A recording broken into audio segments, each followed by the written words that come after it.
I was back on the road again, and so back in the presence of kangaroos and other marsupials.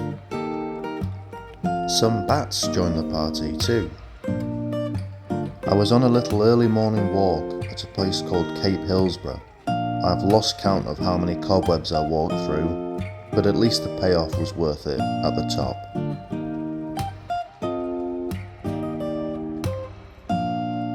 Seeing this little fella made me a bit more cautious, and I'll admit prompted a full body scan.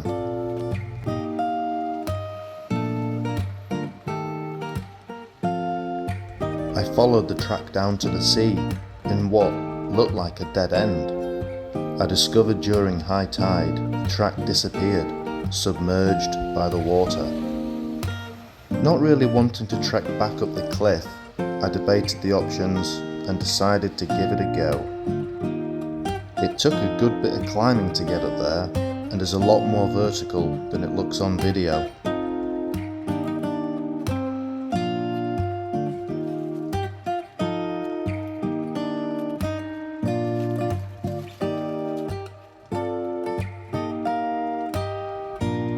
Trying to navigate through this was not ideal.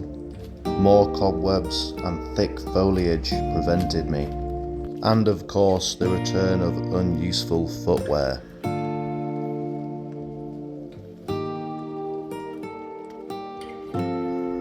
Realising my error in trying to push through the bush, I descended back to the sea.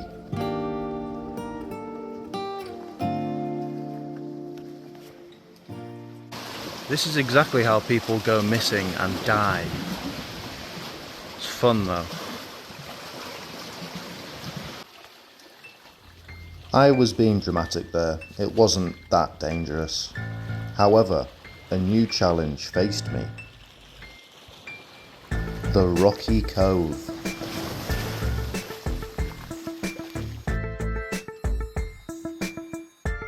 I needed to get all the way over there. And so cracked on. Some parts were slightly nervy, but I made sure to move slow and double check every foot and handhold. For a little bit of extra grip, the flip-flops came off. Nearly there. Sometimes you've got to push yourself a little bit, and you'll find that you've had more fun than if you just took it easy, I reckon. However, some of that track, which wasn't a track at all, was a little bit sketchy, but all in the name of adventure and fun.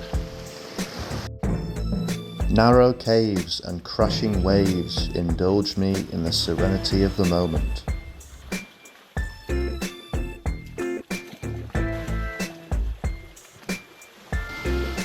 I was beginning to think that I was barking up the wrong tree doing this, as the high tide proceeded to draw closer. Mother Earth provided me with quite a handy bridge though.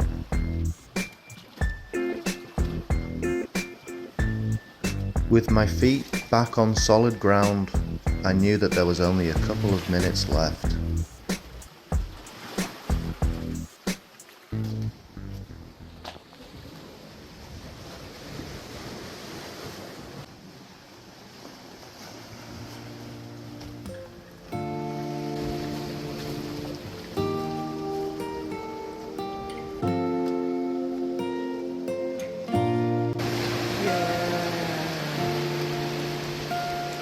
Easy-ish.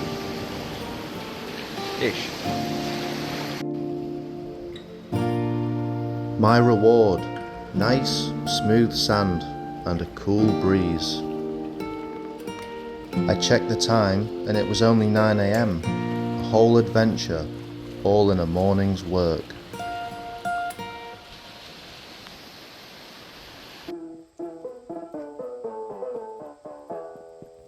Some other campers had previously told me about a place called Babinda Boulders. So, when passing, on my way to Cairns, I gave it a look.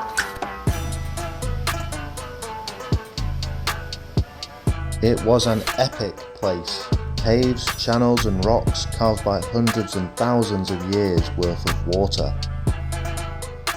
The plethora of warning signs made it apparent it wasn't a place to be trifled with.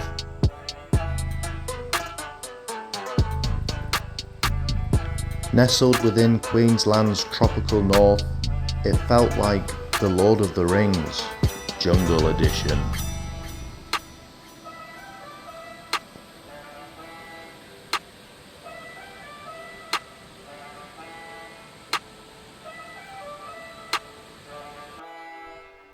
It was too dangerous to swim downstream, but further up there was a few calmer sections. It was lovely and cold, a welcome refresher from the intense humidity.